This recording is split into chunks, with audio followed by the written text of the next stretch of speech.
Good afternoon and welcome to Smallton Underground. This is a special recording. I'm going to focus on my analysis of the District 14 convention that happened this past Saturday down in Dallas, Georgia, Paulding County. So just wanted to give everybody some insight. There's so many things going on and different aspects of it.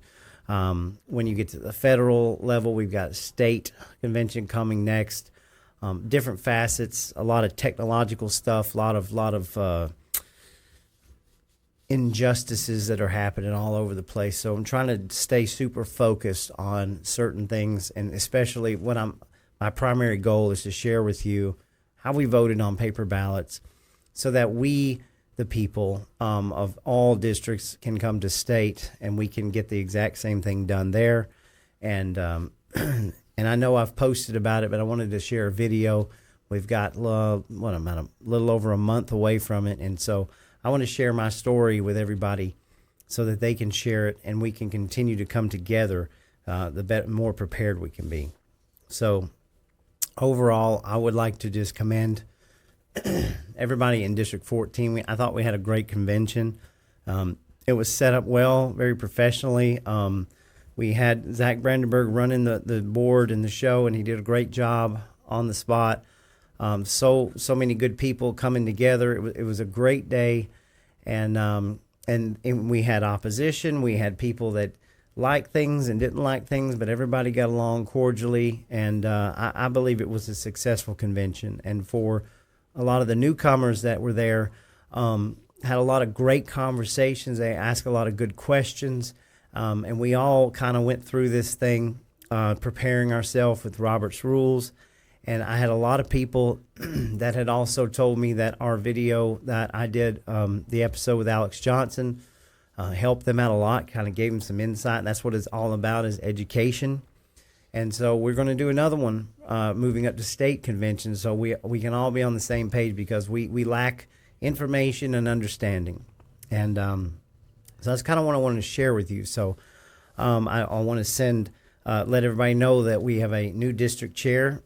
And I thought Denise Burns did a great job as a district chair from District 14. I know that Denise and I don't always see eye to eye on everything, but as far as her professionalism and keeping the district together and is just trying to answer questions and make sure that things were covered, she did, to me, what I consider is an impeccable job.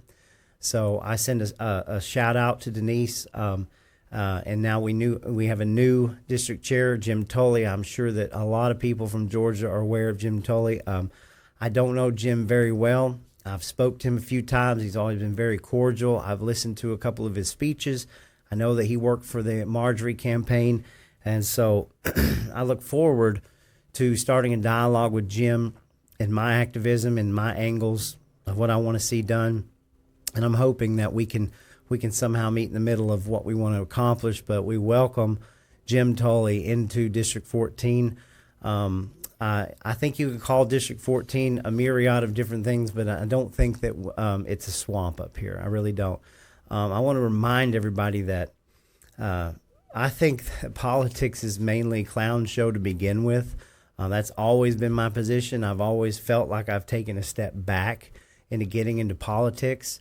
So that being said, coming in with no intentions on doing anything but just participating, I have to say that I think one of our faults up here in what I call conservative fantasy land is the fact that a lot of times we have the horse blinders on. We don't really see what other parts of the state see, what other the differences in our counties and our region as one of the most conservative regions in the country versus a very bruised state. So I understand how people feel both from up here and down there.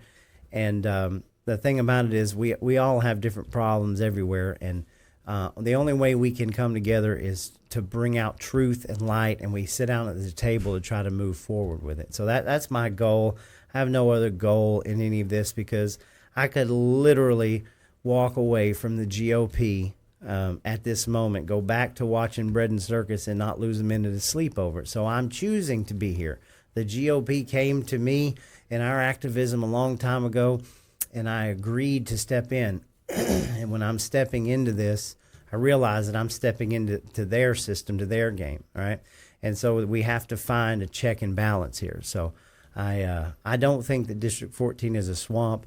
I do think that that we, people don't agree on everything or are not as active, but that doesn't mean that we should disqualify those people or that we should bash every single person if we don't agree with each other eye to eye, because we'll never get anywhere. And I want to continue to move forward in this. So this is one reason why I don't make endorsements. This is another reason why I can sit down and talk to people, because when we talk, it's between us. That's the only way we move forward. I don't do screenshots, and a lot of the groups, I try not to get in everybody's head because it gets in my head, and we have enough as podcasters, as people trying to focus on the truth is almost information overload. So I just wanted to say that. Congratulations to Jackie Harling. She made vice chair. Ray Blankenship. A lot of you people that know Ray Blankenship know how close he is to me. There are a few other people in this world that I would regard as somebody with more integrity than Ray Blankenship. So appreciate all those people. We got some great state committee positions. I do not know Elizabeth McDaniel, but she comes highly recommended by a lot of people. Angela Rubino, who I know and who is one heck of an activist, got another committee position, and there's a few more there. But I think overall our convention went really well, and we passed some resolutions that are probably going to make a few people butthurt about, as I've seen in other districts, but much needed resolutions, especially as we are condemning the actions of House Speaker John Burns, and which passed I was very vocal and passionate about. We're not going to let this just lay down. It is no longer business as usual. And the sooner that our legislators understand that, as soon as they understand that we're not going away and we're going to continue to fight for constitutional principles, and that we expect that, the better off we're going to be. The election integrity movement is by far not going to stop. We're going to continue this movement no matter what. And I want to send a message out to all that watch this that are maybe anti-grassroots or, they're just not getting involved with the program. You're just going to have to step out of the way, because when I first came to our GOP, I was told by people that had been involved for years that it was pretty much a country club mentality. Everybody just went along, drank the Kool-Aid, all of these things, and the grassroots have literally come in and upended all that, and we want the right change, the right movement forward, and it's not going to stop. As we continue to get more embedded into politics, we learn more, and we are going to primary more, because in my humble opinion, if we are not getting legislators coming into this Georgia legislature that are at least aligned with the Freedom Caucus, right, have some sort of constitutional principles, then I don't have any interest in any candidate moving forward that is not willing to get on that level of politics, because as we know, I believe we had one of the worst legislative sessions that I've ever seen, that just happened, and by a Republican-controlled legislature. That has to change. No more business as usual as we continue to move and expose and bring the truth out. And the truth might hurt, and it may make some people mad, but guess what? It's not going to go away, and we're going to continue to expand. So primarily this video is all about voting on paper ballots, and I want to go into depth and explain how we did it. And first off, we were newcomers to this convention. I had never been through this convention before. My very first convention, I was invited to as a vendor so I could see how the Republican Party worked. I sat on the sidelines. I watched things. Now, I've been to two more, and they were all on off years. So this is my first year actually electing people, and as you know, there's excuse me, a myriad of different ways that people want to do it, such as straw polls, hand raising, taking a voice vote, a standing vote, and of course paper ballots. Now, what I've heard before going into this is that paper ballots is time consuming, it can't be done, and you're going to stop up the convention process. People are going to leave. They're not prepared for paper ballots. They have no way of implementing them. And I think that we broke every one of those excuses in District 14, and we did it on the fly. That's what I want to explain to people, is we didn't really know what we were going to do. So I'm going to break this down from start to finish, because I want this in people's heads. If you're a delegate going to state, you need to know how easy that this is to carry out. So at the first conversation I had with one of my friends that was a delegate that was in charge of Sergeant-at-Arms, I brought up outside at where we were at about the possibility of using paper ballots. My reasoning behind this was very simple. I thought that we did not have enough time to implement it, and it just wouldn't happen at our district. But I was asking to prepare for state convention, which is more than a month away. And he replied to me that they had already bought ballots, index cards, pens, all of these things, because they were fully ready to implement paper ballots should we want to use them. So that kind of blew me away a little bit, and I said, okay. I said, good. And he explained to me the process and some of the holdups, and then how it ended up being, yes, we're going to get these and we're going to have them. So that was step one. We already knew that at that convention we were going to have the capability to do a paper ballot. So that was all we had going into this, okay? Now, mind you, I had not talked to anybody outside of my circle about implementing this. I had just told people that we have a plan. We're going to try to use paper ballots. And before I go any further, I don't want you to think that I'm the architect of this either. This was my sole intention, was to at least get paper ballots onto the floor for a vote, okay? I'm not the architect. I'm not the mastermind behind this. I was just somebody that was asking the question, okay? When we got to convention that morning, I verified that we had everything that we needed. I was shown that they had made ballot boxes. They had index cards. They were color-coded, all of these things. I was like, this is amazing. So I proceeded to talk to several of the election integrity activists in the crowd about how do we implement paper ballots? When do we do it in the agenda? When is it okay? What are the pitfalls? So Nathaniel Darnell was very integral in explaining that to us from the GRA about how we should do it. And we all looked at the agenda, and we realized that there's a certain time and place how to do it, right? You have to go through the rules like they need to be. And we were instructed that when this certain time came up, that's when we would go to the microphones and we would ask for paper ballots on the floor. As we went into our first break, we realized that there was a pitfall, because one of the pitfalls that people use against paper ballots are that if you were to use paper ballots in such a large room with so many people, it will be time consuming and you'll stop up the convention. So we realized that not only did we want to specifically vote on paper ballots for the candidates only contested, right? So if you had 5 candidates, but you only had 3 contested positions, those were the ones we wanted to vote on paper.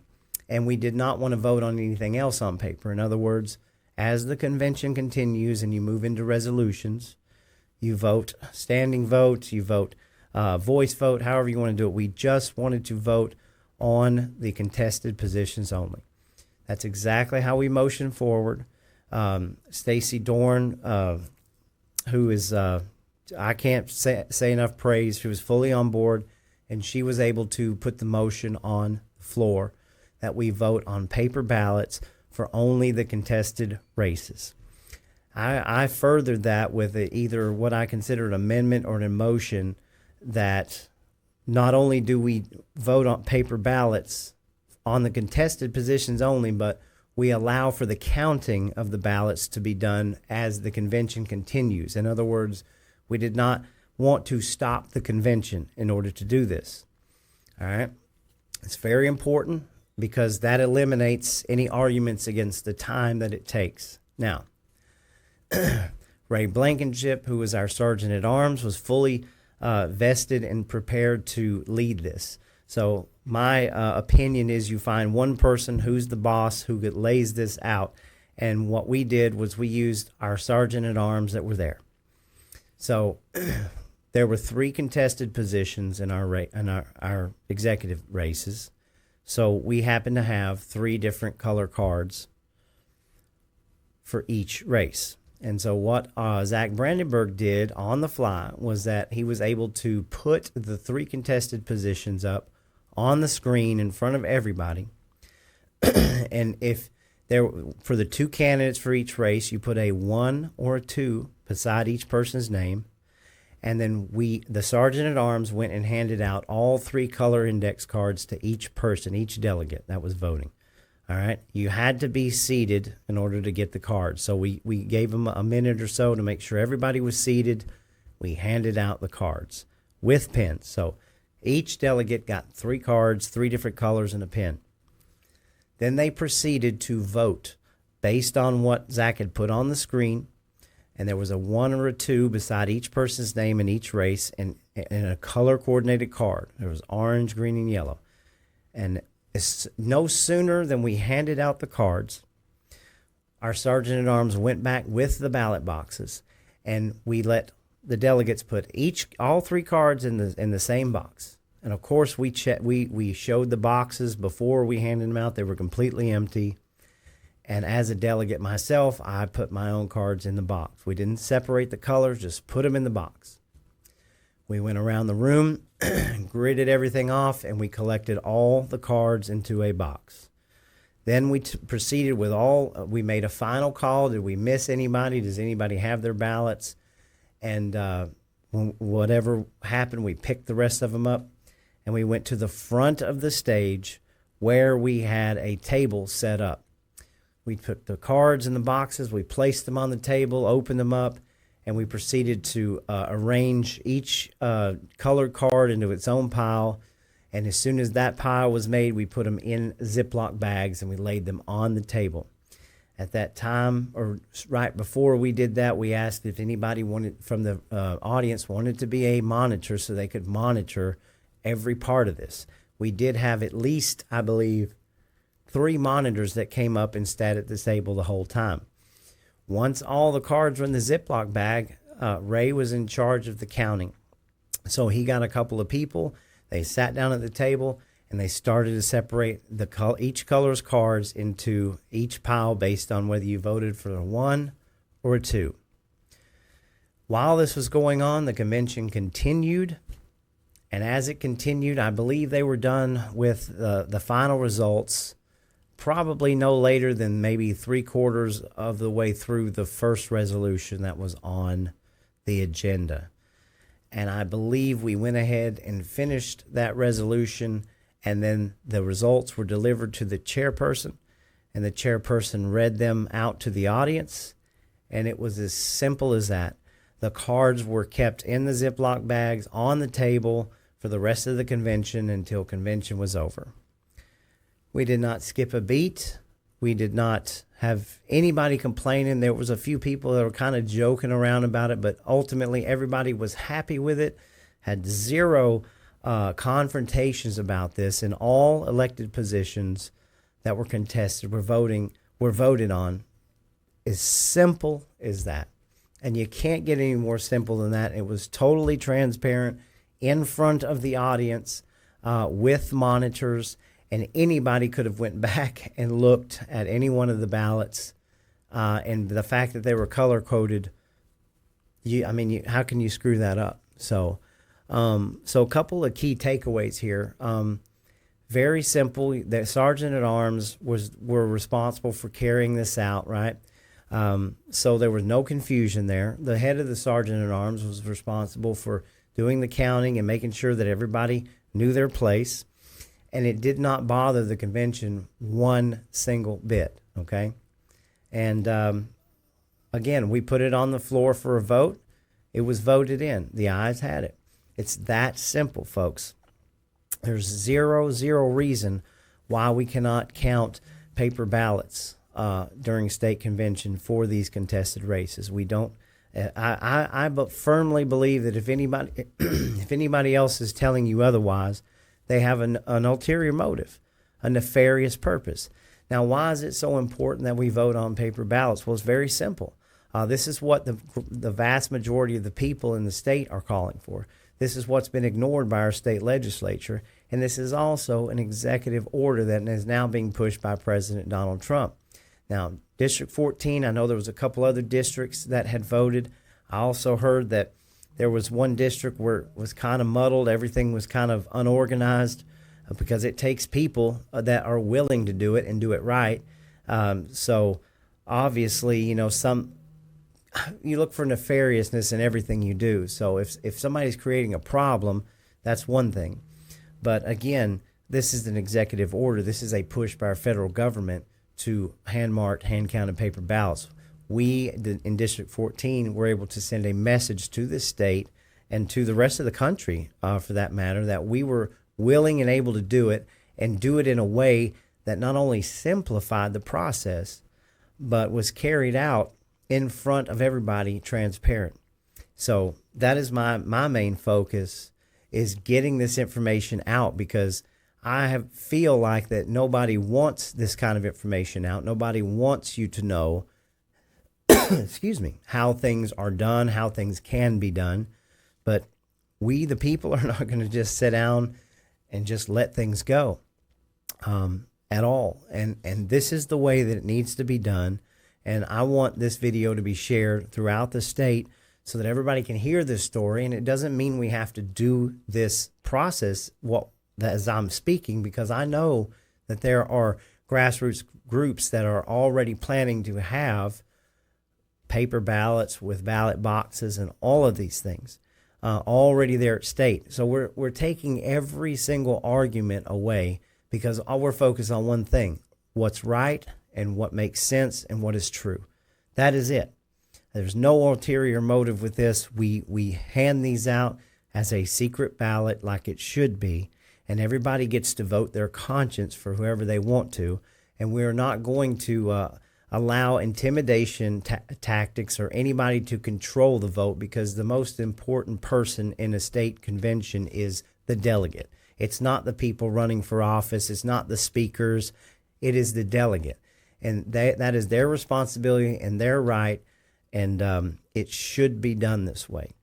So I was very proud, and there's way too many people that to thank. But again, I think we had a successful convention. Everybody did a great job, and it was a great day to be there. And what's so much better is I didn't see anybody walking out in like total disgust, as I've seen some of these other videos. I didn't see anybody that had a bad look on their face. We kept quorum the entire time for our resolutions, and got some really, really great resolutions passed. Very strong, pro-citizen, pro-community, pro-America resolutions. But that was the best takeaway, was at the end of the day, everybody walked out of there. I'm not saying 100%, but I'm saying what I saw was everybody walked out there relatively happy, upbeat, and it was a good convention, especially some of the horror stories that I've heard about past conventions and things. I do believe that the venue for the state convention in Dalton is going to be more than adequate to carry this out in the best possible, the best room, and we're not going to be. In other words, we're trying to limit all the confusion and any tactics that could be used to sort of manipulate this convention. Now, from what I hear, it's very hard in state conventions to get resolutions passed, okay? I understand that there's a lot of contention and there's a lot more people at a state convention, but to carry it out at a district convention as easy as we had done it, there should be absolutely no excuse or no reason not to vote on these elected positions on paper ballot. So you can try to prove me otherwise or tell me how I'm wrong, but this was just a couple of people that stood up and said it. The room said okay, and we carried it out because we wanted to, in total transparent form. So I'm very happy about that.